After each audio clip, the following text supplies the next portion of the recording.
అందరికి హాయ్ అండి. Welcome back to my channel. ముఖ్యంగా ఈరోజు మన వీడియో వచ్చేసి మనకైతే రేషన్ వాహనాలనైతే బంద్ చేస్తున్నారండి. మొత్తానికైతే రద్దు చేస్తున్నారు. అయితే దీనికి సంబంధించి పూర్తి వివరాలనైతే ఈ వీడియోలో తెలియజేస్తాను. ఎవరైనా మన ఛానల్‌ని కొత్తగా చూస్తున్నట్లయితే సబ్స్క్రైబ్ చేసుకోండి. వీడియో నచ్చినట్లయితే లైక్ చేయండి, షేర్ చేయండి. అయితే ఇది అత్యవసరమైన న్యూస్ అండి. చాలా మందికి తెలియట్లేదు. చాలా మంది మామూలుగానే 1 తారీఖు రేషన్ వస్తదని అనుకుంటున్నారు ఇంటి వద్దకే. సో, అందువల్లనే ఈ వీడియో అయితే ప్రతి ఒక్క గ్రూప్‌లో కూడా షేర్ చేయడానికైతే ట్రై చేయండి. ముఖ్యంగా వచ్చేసి మనకైతే రేషన్ వాహనాలనైతే రద్దు చేశారండి గవర్నమెంట్. అయితే మనకి వృద్ధులకి, అలాగే దివ్యాంగులకైతే ఇంటి వద్దకైతే డీలర్‌లతోనే అయితే రేషన్ పంపిణీ చేపిస్తామని అయితే చెప్పడం జరిగింది. కానీ డీలర్‌లు ఎంతవరకు ఇంటి వద్దకే తీసుకొస్తారనేదైతే ఒక ప్రశ్నార్థకమైన ప్రశ్న అండి. ఎందుకంటే ఇదివరకు కూడా డీలర్‌లతో పంపిద్దామని ట్రై చేశారు గానీ డీలర్‌లు అయితే పట్టుకెళ్ళడం అనేది జరగదండి. తంబేయించుకోవడానికి వచ్చి తంబేయించి ఆ రేషన్ అనేది వాళ్ళ మనవళ్ళ చేతో లేకపోతే రిలేటివ్స్ చేతో తీసుకోమనైతే చెప్తారు. లేదా ఆ రేషన్ అయితే వదులుకోవడం ఇలాంటివైతే జరుగుతాయండి ఎక్కువగా వృద్ధులకి, దివ్యాంగులకి.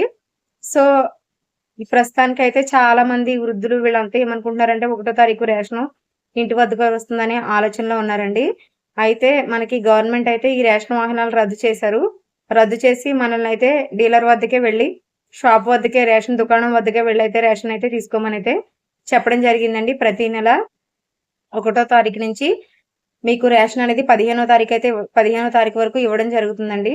అయితే మనకి రేషన్ ఇచ్చేటప్పుడు ఎటువంటి అవకతవకలు జరగకుండా అయితే సీసీ కెమెరాలనైతే ఏర్పాటు చేస్తామనైతే చెప్పడం జరిగింది.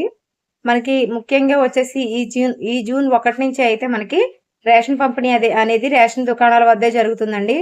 మనకి ఎంతవరకు ఈ సీసీ కెమెరాలు ఏర్పాటు చేస్తారనేదైతే తెలీదు గానీ, నన్నడిగితే ఇంటి వద్దకే వచ్చినప్పుడు చాలామంది ఇంటి వద్ద లేరని చెప్పి వెళ్లి అడిగినప్పుడే రేషన్ దుకాణాల దగ్గర 6కి రమ్మని, 8కి రమ్మనేవారు.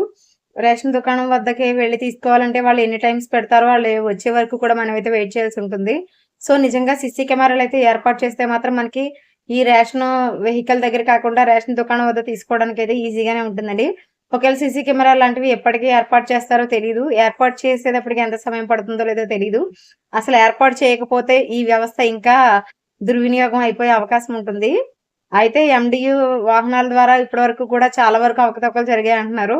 ఈ అవకతవకలనేవి ఎప్పుడు ఉంటాయి. కాకపోతే రేషన్ వెహికల్ అనేది బెటర్ ఆప్షనా? లేకపోతే షాప్‌లో బెటర్ ఆప్షనా? అనేదైతే మీరైతే కామెంట్ సెక్షన్‌లో తెలియచేయండి.